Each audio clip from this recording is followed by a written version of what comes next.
ನಮಸ್ತೆ ಎಸ್ಆರ್ಕಾರ್ ನ್ಯೂಸ್ ವಾಹಿನಿಗೆ ಸ್ವಾಗತ.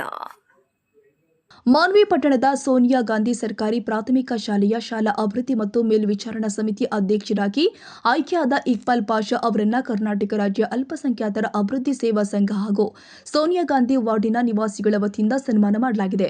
ಮಾನ್ವಿ ಪಟ್ಟಣದ ಪ್ರವಾಸಿ ಮಂದಿರದಲ್ಲಿ ನಡೆದ ಕಾರ್ಯಕ್ರಮದಲ್ಲಿ ಸಂಘದ ಪದಾಧಿಕಾರಿಗಳು ಹಾಗೂ ಸದಸ್ಯರು ಇಕ್ಬಾಲ್ ಪಾಷಾ ಅವರನ್ನ ಗೌರವಿಸಿ ಅವರ ಮುಂದಿನ ಸಾಮಾಜಿಕ ಹಾಗೂ ಶೈಕ್ಷಣಿಕ ಸೇವೆಗೆ ಶುಭ ಹಾರೈಸಿದ್ದಾರೆ.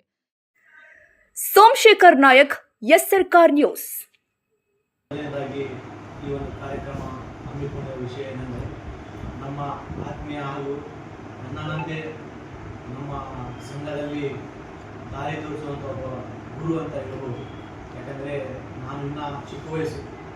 ನಮ್ಮ ಸಂಘದ ಉಪಾಧ್ಯಕ್ಷರಾದ ಇಕ್ಬಾಲ್ ಪಾಷಾನವರು ವಿವಿಧ ಸಂಘಗಳಲ್ಲಿ ಅವಕಾಶ ಸಿಕ್ಕರೂ ಕೂಡ ನಮ್ಮ ಸಂಘದಲ್ಲಿ ತಮ್ಮ ಅನಿಸಿಕೆಗಳು ಹಾಗೂ ಅಭಿಪ್ರಾಯಗಳು